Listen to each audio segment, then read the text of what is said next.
새 소망을 향해 나가는 성도라는 제목으로 말씀 증거할 때 많은 은혜를 받으시기 바랍니다. 하나님께서는 패역하여 불순종만 일삼는 이스라엘을 그냥 내버려 두지 않으셨습니다. 일찍이 아브라함을 택하시고 그의 후손들을 축복하시기로 약속하셨던 하나님께서 그 약속을 끝까지 지키시기 위해서 이스라엘을 버려두지 않으신 것이었습니다. 하나님의 약속은 불변의 진리입니다.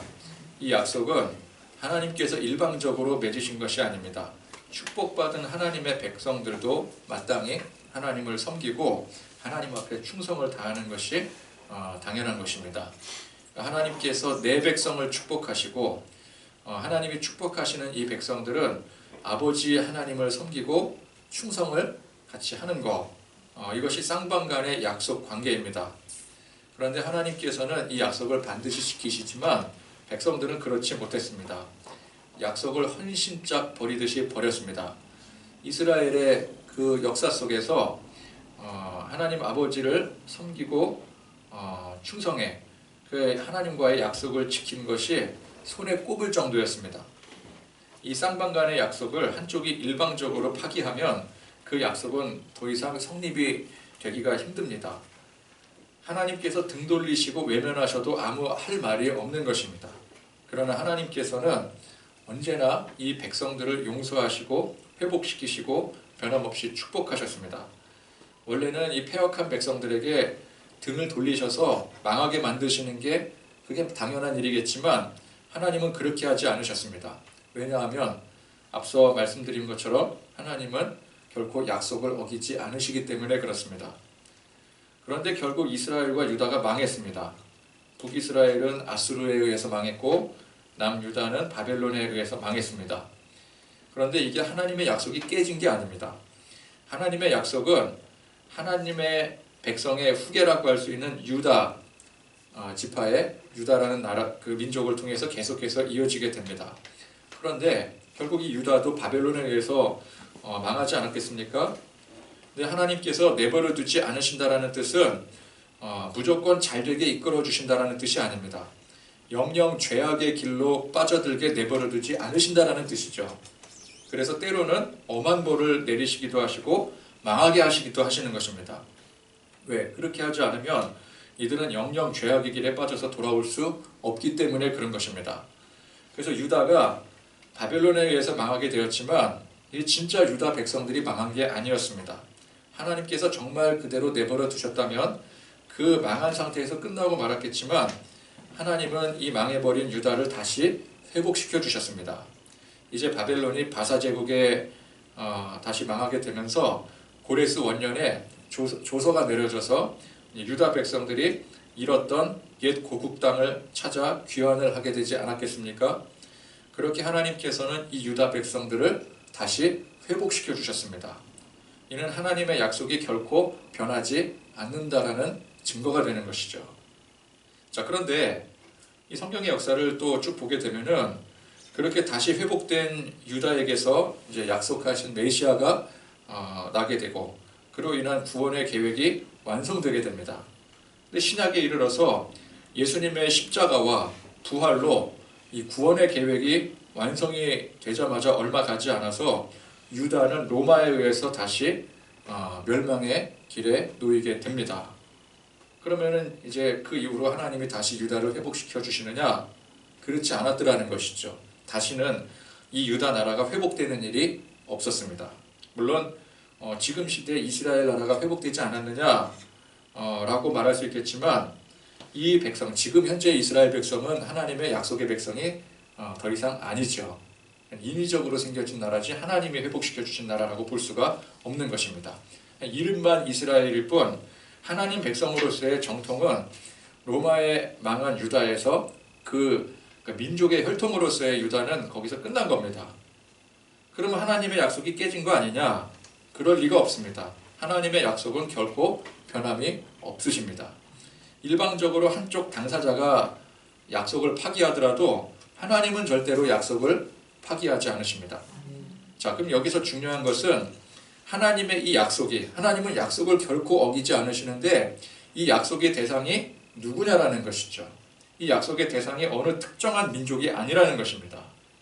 보통은 이제 유다 백성들에게 그 정통성이 이어져서 하나님 유다 민족들에게 약속하신 거 아니냐, 이스라엘에서 유다로 이어진 거 아니냐 그렇게 생각하겠지만 엄밀히 보면은 처음 하나님께서 아브라함을 택하시고 아브라함의 후손들을 축복하시겠다고 약속을 주셨잖아요.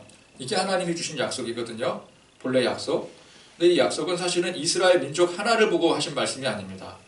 아브라함의 후손이 혈통적으로는 이스라엘이 맞지만 하나님께서 말씀하신 아브라함의 후손은 혈통의 후손이 아니라 믿음의 후손을 말씀하고 있는 것입니다. 그래서 아브라함을 뭐라 그래요? 믿음의 조상이라고 하는 거예요. 그러니까 아브라함이 믿음이 좋아서 믿음의 조상이 아닙니다. 믿음의 혈통의 조상이기 때문에 믿음의 조상이라고 하는 거예요. 하나님의 약속이 믿음의 혈통을 근거로 하기 때문에 믿음의 조상이라고 하는 거예요. 그러면 이 믿음의 후손이 누구를 칭하는 것입니까? 이 땅을 죄악 가운데 구원하실 메시아이신 예수 그리스도가 첫 번째이고, 그래서 이 하나님께서는 그 메시아의 혈통으로서의 이스라엘, 이 유다를 보존해 주신 것이지 이 백성들만이 하나님께서 택하신 백성이라는 뜻이 아닙니다. 그리고 메시아이신 예수 그리스도 이후로 예수님을 믿고 따르는 모든 성도들이 바로 이 믿음의 후손들인 것이죠. 그래서 아브라함을 통한 하나님의 축복의 약속이 메시아를 통해서 오늘 우리 믿는 성도들에게로 이어지게 되는 것입니다. 그러니까 하나님의 약속은 지금도 변함없이 유지가 되고 있는 거예요. 유다가 망했다고, 이스라엘이 망했다고 하나님의 약속이 끝난 게 아닙니다. 왜? 하나님의 약속은 단지 그 민족의 혈통을 보고 주신 게 아니기 때문에, 믿음의 후손을 보시고 주신 것이기 때문에 우리가 지금 믿음의 후손으로 하나님을 믿고 하나님의 자녀가 된 것이 바로 그 증거가 되는 겁니다. 하나님의 약속은 결코 변하지 않았어요. 그래서 하나님의 축복의 백성이 누구를 칭하는 것입니까? 하나님을 믿고 섬기고 예수님을 영접한 모든 사람들이 하나님의 백성이요 축복받은 성도들인 것입니다. 그래서 혈통상 유대인이 중요한 것이 아니고 유대인이건 이방인이건 하나님을 믿고 섬기는 사람들이 중요한 것입니다.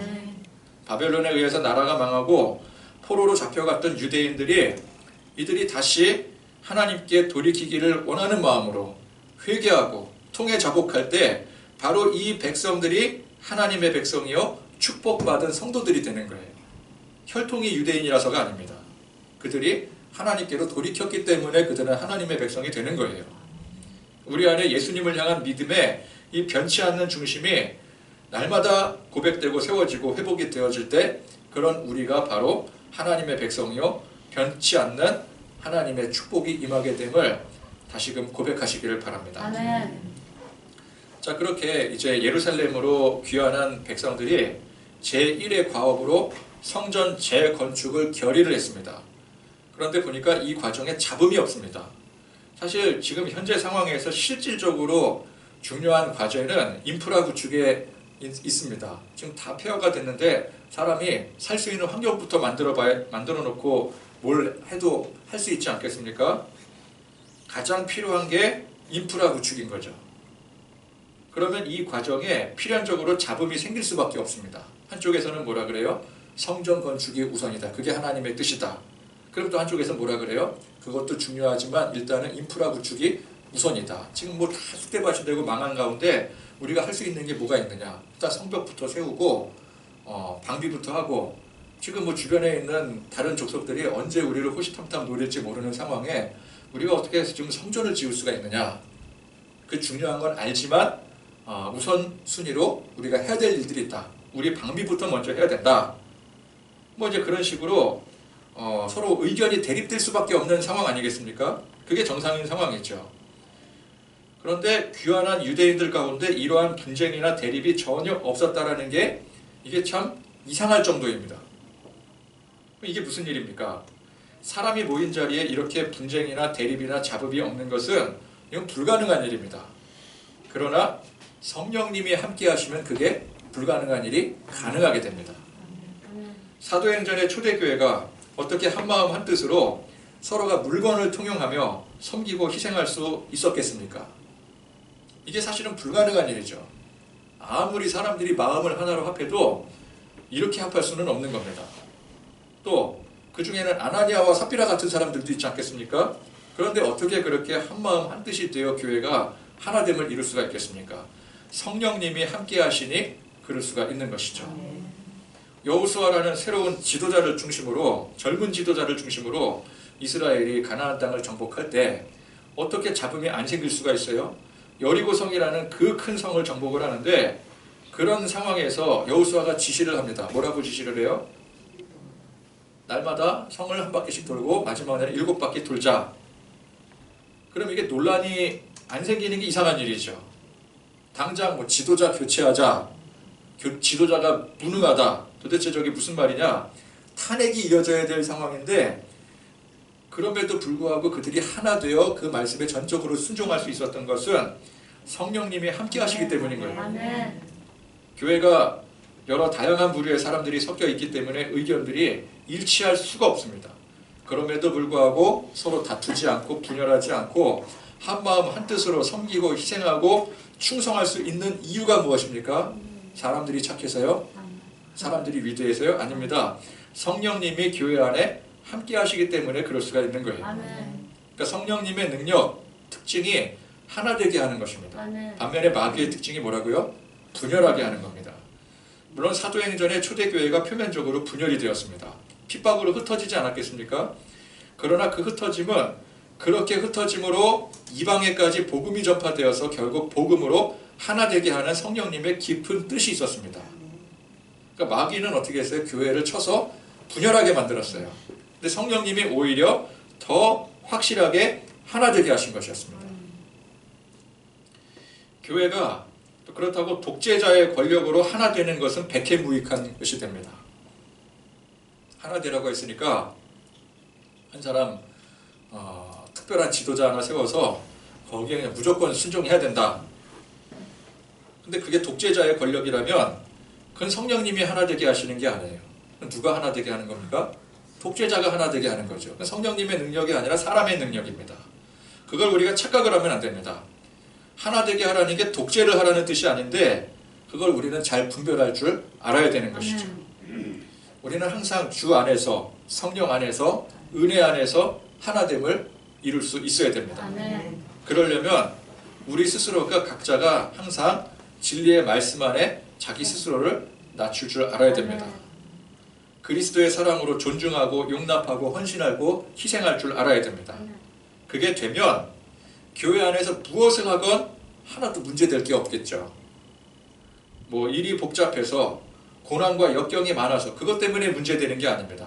존중이 없고 스스로 낮춤이 없으니 문제가 되는 것입니다. 이게 교회 안에 문제가 있으면 안 된다라는 뜻이 아닙니다. 또 성도들 각자의 삶 속에 문제가 있으면 안 된다라는 뜻이 아닙니다. 여러분들 각자의 삶이나 교회나 문제는 항상 발생합니다. 고난이 곧 우리 삶의 상징 아닙니까? 그 고난의 문제를 성령님의 능력으로 해결하는 게 중요한 것입니다. 고난이 없는 게 중요한 게 아니라 성령님의 능력으로 해결하는 게 중요한 거예요. 여러분 각자의 삶 속에서의 하나됨이 무엇입니까? 나와 성령님, 나와 하나님의 과의 하나됨이 그게 우리 삶의 제우선의 하나됨이죠. 어떠한 역경과 고난 속에서도 우리 주 안에서 마음을 정하고 믿음으로 소망으로 극복해 나아갈 때 그것이 곧 나와 성령님의 하나됨인 것입니다. 교회 안에서 여러 사람들의 사정들과 견해가 각각 다르더라도 우리가 진리의 말씀 안에서 믿음의 중심으로 앞서 말씀드린 것처럼 또 오전 예배 때 말씀드린 것처럼 각자가 스스로 낮추고 또 서로를 인정하고 존중할 때에 그것이 곧 성령 안에서의 하나됨을 이루는 것입니다. 그러니까 교회든 또 여러분들 각자 삶이든 어떤 고난과 역경 속에서도 우리는 항상 성령 안에서 하나됨을 이루어 나가야 되는 것입니다. 자, 예루살렘으로 귀환한 그 백성들이 그렇게 성령 안에서 하나됨으로 뜻을 모으니 아무런 잡음, 분쟁이 없이 이 성전 재건축 사업에 착수할 수 있게 되었습니다. 근데 기존의 이 솔로몬 성전이 어찌나 심각하게 파괴되었든지 이 재건축 사업은 쉽게 이루어질 일이 아니었습니다. 터전을 잡고 성전 건축에 필요한 재료들을 준비하는 데만 2년이나 걸렸대요. 어떻게 보면은 이게 또 지지부진한 과정이 될 수가 있잖아요. 처음 시작은 또 슬기롭게 또 의롭게 출발할 수 있겠지만 이게 2년이 넘게 이게 공사가 뭐 제대로 이루어지지도 않고 준비 작업만 계속 되다 보면은 이게 또 과정이 또 지지부진해질 수가 있는데 이들은 한 마음 한 뜻으로 이 일을 준비했더라는 거예요. 자, 그리고 공사를 시작하게 되는데 레위인들이 이를 감독하고 때마다 하나님을 찬양하는 일을 게을리하지 않았더라는 것입니다. 레위인들이 어떤 사람들입니까? 레위인은 하나님께서 하나님의 일을 감당하라고 특별히 구별하여 세우신 지파 아니겠습니까? 그래서 레위인들은 제사장들, 주로 이제 제사장들이나 그와 관련된 그런 직종의 사람들입니다. 그러니까 지금으로 치자면은 성직자라고 볼 수가 있죠. 그러면 성직자들이 건축에 대해서 뭘 알겠습니까? 목사가 건축을 알아요? 건축가 출신이라면 알 수 있겠지만 뭐 그렇지 않고서는 건축의 제일 문외한입니다. 문외한. 그죠? 만약에 여기서 이제 우리가 교회를 건축한다. 그럼 여기서 제일 비전문가가 누구겠습니까? 저겠죠. 그죠? 제가 뭐 공사판에서 막노동을 뭐 해본 적도 없고 저는 공사판에서 막노동 안 하고 골프장에서 막노동 했었습니다. 그러니까 공사판에서 막노동을 해야 그래도 건축에 대해서 좀 뭔가를 알 텐데 막노동을 해도 하필 골프장에서 하는 바람에 건축에 대해서 아무것도 몰라요. 그러면 건축은 누가 감독을 해야 됩니까? 마땅히 거기에 전문가들이 감독을 해야 되겠죠. 건축 전문가들이 감독을 해야 됩니다. 그러나 하나님의 성전은 철저히 하나님 방식대로 이루어져야 됩니다. 그래야 하나님 성전인 거예요. 그러니 이를 감독하는 사람들은 건축 전문가들이 아니라 성경 전문가들이 되어야 되는 거예요. 그러니까 이 백성들이 무엇이 중요한지를 잘 판단을 하고 이 일을 진행했다는 뜻입니다. 그러니까 건물을 건축하는 거니까 당연히 건축에 관련된 사람들이 감독을 해야지 그게 아니라 건축물이라도 이거는 하나님께서 정하신 성전이다. 그러므로 이거는 성직자들이 해야 된다. 레위인들이 감독을 해야 된다. 그렇게 슬기롭게 잘 판단을 하고 일을 진행을 한 것이었습니다. 그리고 찬양. 자, 이것은 뭐 열심히 일하는 일꾼들을 독려하기 위한 음악적인 요소가 아닙니다. 지난 시간에 이들이 도착해서 하나님 앞에 제단을 쌓은 것과 같은 의미입니다. 그러니까 성전 건축은 그저 건축물 하나 지어 올리는 게 아닙니다. 하나님과의 관계가 회복되는 중요한 의미를 갖습니다. 그래서 제단을 쌓아서 제사를 드리고 오늘 말씀에서처럼 하나님 앞에 찬양을 드리는 것이 이게 중요한 거예요. 여러분, 우리 삶에 있어서 가장 중요한 게 무엇입니까? 하나님을 예배하는 것입니다. 우리는 하나님을 예배하기 위해 기뻐하며 경배하기 위해 사는 사람들입니다. 오늘 이 백성들처럼 우리가 어떤 일을 하건 어떤 상황 가운데 있건 항상 우리는 제단 중심의 삶, 그리고 찬양과 영광, 하나님 앞에 찬양과 이 기쁨의 영광이 넘치고 회복되는 그런 삶을 살아야 되는 것입니다. 자, 그러는 가운데 이 과정에 이를 지켜보는 사람들이 두 가지 반응을 보이더라는 것입니다. 먼저 이 제사장들과 레위 사람들 중에 나이 많은 족장들이 말씀해 보니까 첫 성전을 보았으므로, 자, 이 첫 성전이 무엇입니까? 솔로몬 성전 아니겠습니까? 그러니까 무너지기 전에 솔로몬 최초의 성전. 그러면 이 사람들은 어떤 사람들이라는 거예요? 꽤 나이가 많은 원로들, 그러니까 포로로 잡혀갔던 사람들, 그죠? 포로지에서 태어났던 사람들이 아닌 거죠. 그러니까 전쟁을 경험했던 사람들, 그 이전에 우뚝 서 있던 그 성전을 알았던 사람들. 근데 이 사람들이 이제 이 성전의 기초가 놓임을 보고 대성통곡을 했습니다. 그러니까 이 사람들이 기존에 그 원래 있었던 성전을 봤던 사람들 아닙니까? 그런데 그 성전이 하염없이 무너지고 불타는 것을 직접 목격했던 사람들이었습니다. 그러니만큼 새 성전이 재건축되는 과정에 만감이 교차해 있을 것이고, 그래서 그 옛 성전이 생각이 나서 통곡을 했던 것입니다. 자, 이것은 또 어떤 의미에서 과거의 자신들의 잘못을 반성하고 회개하는 의미가 있는 것이죠. 왜 무너졌는가? 그 성전이 왜 무너졌어야 됐는가? 왜 이렇게 오늘날 잿더미가 됐어야 되는가? 이게 우리의 죄악 때문이었구나. 나 때문이었구나. 그러면서 통곡하는 거예요. 우리가 하나님 앞에 나아갈 때 항상 이 통회 자복하는 마음으로 나가야 됩니다. 아멘. 우리 안에 죄에 대한 자의식이 없으면 하나님의 진정한 은혜 가운데 나갈 수가 없어요. 나는 죄인이 아니야. 나는 남들보다 더 나은 사람이야. 적어도 나는 법대로 사는 사람이야. 나는 의롭게 사는 사람이야. 그런 마음이라면 예수님의 십자가의 보혈의 은혜가 크게 와닿지가 않는 거예요. 죄사함의 은혜가 크게 와닿지가 않습니다. 왜? 나는 뭐 죄인이 아닌데, 나는 다른 사람들보다 의롭게 사는 사람인데 뭐가 이렇게 그게 그 큰 은혜가 되고 다른 사람들에게, 죄인들에게야 은혜가 되겠지만 나는 별로 은혜가 안 돼. 그렇게 생각할 수가 있잖아요. 왜? 내가 의로우니까. 그러면 주님의 은혜가 이 사람에게는 은혜가 아닌 거예요. 나는 죄인 중에 괴수라고 했던 바울과 같은 사람이 예수님의 십자가 보혈의 은혜에 감격할 수가 있는 거죠. 그 목숨을 바쳐서 충성을 다할 수가 있는 것입니다. 겸손한 사람이 은혜에 감격할 수가 있는 거예요. 교만한 사람은 결코 은혜 받을 수가 없습니다. 하나님이 받으시는 제사는 뭐라고요? 상한 심령의 제사라 그랬어요. 우리는 언제나 부족하고 연약한 이 죄의 속성을 있는 그대로 고백하며 통해 자복할 줄 아는 그런 사람들이 되어야 되는 것입니다. 자, 그러는가 하면은 또 한 부류의 사람들이 이전에 솔로몬 성전을 경험해보지 못했던 사람들. 그러니까 이들은 이제 포로기 생활하면서 거기서 태어난 2세대들이라고 볼 수가 있겠죠. 이 사람들은 얘기로만 들었지 실제로 전쟁을 경험해보지 않은 사람들이에요. 근데 이 사람들은 이제 부모의 땅, 이제 사실은 이제 자기 부모의 땅, 자기 땅은 아니잖아요. 근데 부모의 땅이잖아요. 그 땅에 같이 이제 귀환을 해서 거기 성전 기초가 놓임을 보고 어떻게 했어요? 여호와를 찬송하며 기쁨으로 크게 함성을 질렀습니다. 자, 이들은 지금 현재 오늘 우리에게 임하신 하나님의 그 영광을 보고 기쁨의 찬송을 부르는 거예요. 그러니까 우리가 과거가 어찌 되었건 간에 지금 현재 우리에게, 나에게 임하신 하나님 앞에 감사하며 영광 돌리며 찬송하는 것이, 이게 중요한 것입니다. 결국 성도의 본분이 무엇입니까? 하나님을 예배하며 그 가운데 찬양하며 기뻐하는 것. 이게 성도의 본분 아니겠습니까? 이들은 과거의 그 솔로몬 성전 그 무너짐을 경험해보지 못했기 때문에 그에 따른 특별한 감정이 없이 지금 현재 하나님께서 우리에게 이렇게 은혜를 베풀어 주셔서 나라를 회복하고 성전을 다시 지을 수 있게 해주신 이 은혜에 집중할 수가 있는 거예요. 그러니까 우리가 죄에 대한 통해 자복이 중요하지만 그것이 단순히 감정적인 소모가 되면 안 되는 것입니다.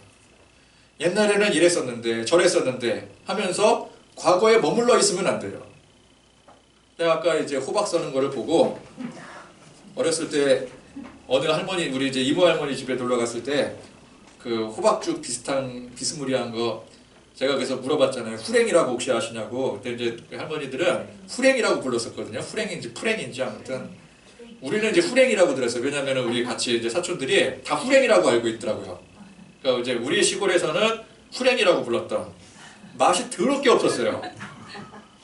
막 곱게 갈린 것도 아니고 뭐 원 건더기에다가 막 실이랑 막 찌꺼기들이 다 들어가 있어가지고 저만 맛없는 줄 알았더니 다 맛이 없었대요. 그래서 아까 그 얘기를 계속 한 겁니다.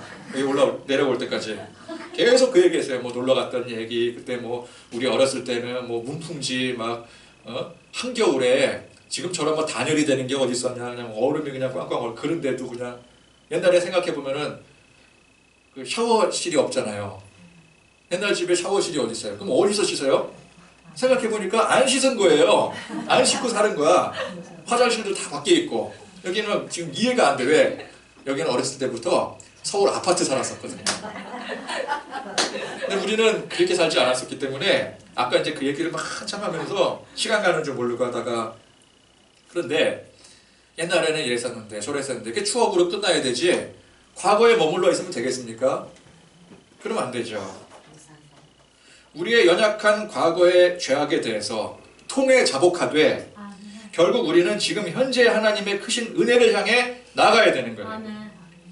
현재 하나님께 기쁨의 찬송을 부르는 세대들에게는 언제나 그 가운데 나 자신의 연약함을 고백하며 통해 자복하는 일이 있어야 될 것이고, 과거의 성전을 기억하며 통곡하는 세대들에게는 그럼에도 불구하고 지금 현재의 은혜를 베푸신 하나님께 찬양과 경배하는 길로 나가야 되는 것이죠. 과거의 그 일을 얘기했지만 그렇다고 해서 과거로 돌아가겠습니까? 집에 있는 화장실 다 문 막아버리고 요강 갖다 놓고 살아야 되겠습니까? 그거 아니죠. 지금은 지금대로 누리면서 살아야 되는 거예요. 기대 쓰면서 살아야 되는 거예요. 그렇죠? 그래서 우리의 예배는 통회 자복과 동시에 감사와 찬양의 영광이 있어야 되는 것입니다. 과거를 잊으면 안 되지만 그렇다고 현재를 외면해도 안 되는 거예요. 내가 고통당하는 일이 있습니다. 그런데 그 고통에 머물러 있으면 안 돼요. 고통당하는 일이 있지만 그러나 하나님이 나와 함께 하심으로 우리는 소망 가운데 나가야 되는 것입니다. 아멘. 귀환한 백성들이 폐허가 된 예루살렘 땅에서 정착하여 살 수 있는 소망이 있는 것은 그들에게 하나님의 약속이 끝나지 않았기 때문인 것이었습니다.